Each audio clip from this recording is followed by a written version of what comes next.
Chris. I'm Morgan. I'm X. I'm Z. And we finished up our Star Wars reviews, and now we decided to kind of try a little something that challenges us, and we decided to do our first foreign film. And which one is that, Morgan? That would be Akira Kurosawa's Hidden Fortress. Yeah, you're a samurai guy. You like that stuff, right? Yes, I like samurai movies. That's your wheelhouse. How many Kurosawa movies have you seen? Unfortunately, not many. I just have a hard time tracking them down to watch them. So I've seen this one, and I've seen Seven Samurai. Which we're doing next, actually. Oh, nice. But Yeah, I still need to see Rashomon. There's a few. I've also seen Yojimbo. I forgot about Yojimbo. Okay, well, I haven't seen any but Seven Samurai, which I'm actually looking forward to reviewing. So it was kind of refreshing for us both to watch something neither one of us have seen, and it's a little out of our lane, but you know, it's good to challenge ourselves. It's a bit of a palate cleanser after Star Wars. It is, but there is a connection because George Lucas was inspired by this, and you know, when I went into this, I kind of have I think that my problem was when I went into this, I had an expectation of two things. One, I thought, oh, this was going to be like basically a it's going to have a similar storyline and a lot more shared DNA footprints, like you said before, as Star Wars. And I mean, it does have some of those things. Yeah, there's a few bits in here that I can definitely see how they would inspire someone to have it then evolve into what was in Star Wars. Yeah, I mean, the most obvious thing is like samurai, Jedi. That's the no duh. You know, there's a strong-headed princess. There is a mentor, warrior protector, Obi-Wan, and Rokuruto Makabe, who is the samurai that serves this particular princess's general house. of Princess Yuki's family.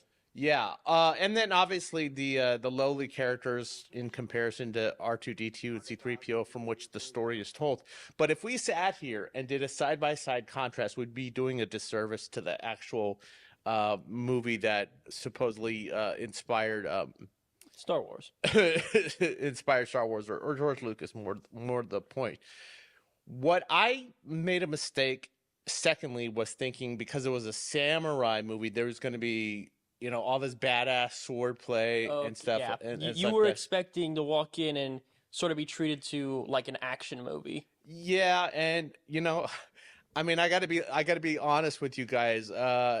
Morgan, I fell asleep during this movie the first time I watched it. You very, very bad man. Yeah, I noticed that. I had to shake you awake near the end. Yeah. So, you know, just in all candor, I watched this at night. When I was getting ready before going to bed, I was wearing my robe. And I fell asleep, man. And I did myself a disservice because once you get over that expectation that this should be a template for Star Wars, or that it was an action movie, it has a lot more to offer when I watched it the second time around. Yep. This movie it has one really fun like fight scene in it, but technically two. But for the most part, this movie is I don't want to say cerebral, but it's more character driven than it is plot driven. I'll tell you that. Real quick about the plot, there is the similarity of going into enemy territory, like in Star Wars with Princess Leia and rescuing her, but she's not rescued in this. Basically, there's these two warring clans, right? The one representing one domain, the Yaman or Yamana. Yamana, I believe, and then there's the Akazuki. And the Akazuki tribe is basically been decimated, and the last surviving member of the noble family is Princess Yuki, and as you said, being protected by General Makabe, played by Toshirō Mifune. Toshirō Mifune. Now, what's interesting is that this guy's got to get her back to her home territory with all this like 200 pieces of gold, And the best way they know how to do it is to, instead of, because the border is heavily guarded, they have to like go through the enemy and territory, and they kind of do it with the help of these two peasants that are basically useful idiots. Yeah, but they also do some stuff before the movie begins of like to sort of clear the way a bit, where they sent a double in place of Princess Yuki who got caught and beheaded, and it turns out.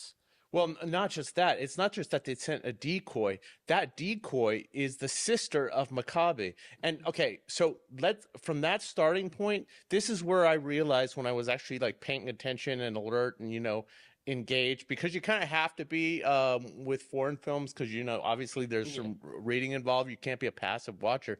But dude, the guy's sister was 16 years old, the same age as Yuki, and he allowed her to, in the name of their commitment and loyalty to their family, take her own life for the sake of saving the princess. She didn't take her own life when they... Not take her own life, allow her life to be taken. 小冬は何としたのじゃ。妹は果報者、姫様の身代わりに立ちました。これで姫様の身柄も。Yes, like they dressed her up and disguised her as Princess Yuki. She was caught and beheaded. That's some serious shit right there. But what it really puts a bullet point on, or a point to, is that, because I was talking about how I was expecting, because it was a samurai movie, to be action heavy, but really what I missed the first time was that the ethos of the samurai is the code of Bushidō, which is like loyalty and honor and commitment before anything else.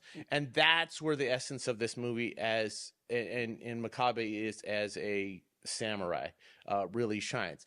But the thing that's interesting about the guy is that, for one, the actor, dude, that guy carries so much charisma, it's ridiculous. Just as soon as he walks into frame, you have two feelings of when he is being this intimidating guy, pushing around the two thieves that we meet, which are Masashichi and Tahe.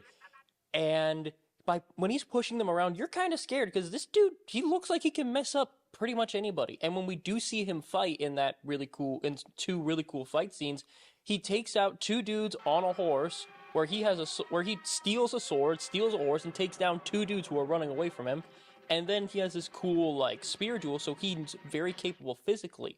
But he's also incredibly clever and has this charisma that makes you just want to sort of listen to him. Yeah, he has the gravitas you're supposed to have as a samurai, and we talked about how this story is told from the perspective of the lowly characters, those particular peasants, and they're funny. They're comic relief, but they're backbiting, they're double crossing, they're self-centered, self-interested, basically pack mules for this movie that Makabe takes advantage of. He manipulates, using their greed as an incentive to help them carry all this damn gold, which is hidden in all these sticks of wood, which I thought was really ingenious. And there's lots of, and in contrast to those goofy characters, Makabe obviously really stands out, but this movie is filled with a bunch of clever gambits and insightful wisdoms that reflect that Bushidō code.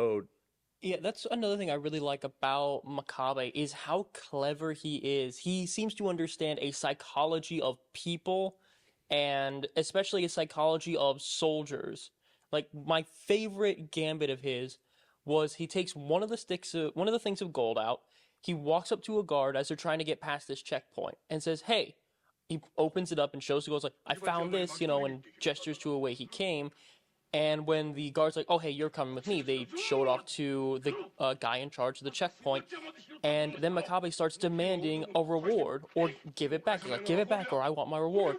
And makes this huge fuss, this huge scene. And it's because he understands that in that situation, these people are thinking, I want more of that gold. I don't care about this dude. Just shove him along. I don't care. So they push him through while he's still acting all indignant and everything. Yeah, and that Princess Yuki sees what he's doing, and we're going to get to Princess Yuki in a second, but they also hide in plain sight when they decide to chill out in the village. The little peasant guys don't understand why they're not just hiding away from all the people. But Makabe says, what about something about rocks? Yeah.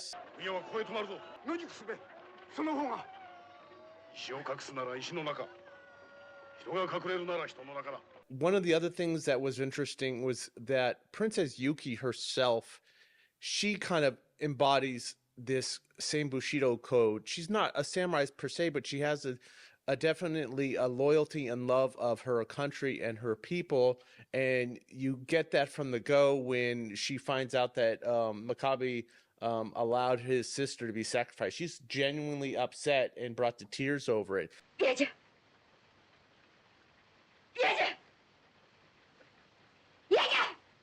She has a humility and a humanity about her, and when they're in that very village that we were just talking about, they come across this This servant girl. servant girl who was like kidnapped and enslaved, and it's like, hey, this dude is She was one of her people too. yeah, and the guy who runs the tavern that they are like sort of staying near is saying, hey, you want to buy her, you want to buy this girl, and he's constantly like he's showing off like a piece of property.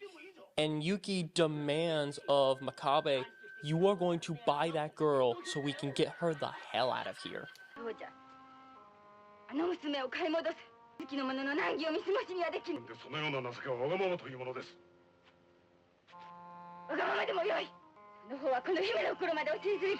Yeah, because at the end of the day, if she's not there to protect her people and save her people, then what is she doing? That was extremely admirable of her. But she was also was interesting about her is that she was living under this kind of I don't know if I'm saying this right, but she was kind of protected, maybe not sheltered, because she was the daughter of this royal family and probably was supposed to be a boy, or was they desired a boy, but she lived her life with this. She has a definite masculinity about her. I don't know if masculinity is the right word, but I don't think it is. I think what you're trying to say is that the ruler was supposed to basically raise her as like a traditional daughter, but he said, hey, this is my kid. I love my kid. I'm going to let my kid enjoy being alive. So he let her, ride horses and learn to fight and all this extra stuff. Like, she's a tomboy. Yeah, well, she has a sense of honor and responsibility, but she's kind of seeing the world for the first time exposed, and she sees these people, and they go into this. As they're marching through the country, they come across this fire festival, and the fire festival has a major impact on her because, one, she's amongst people.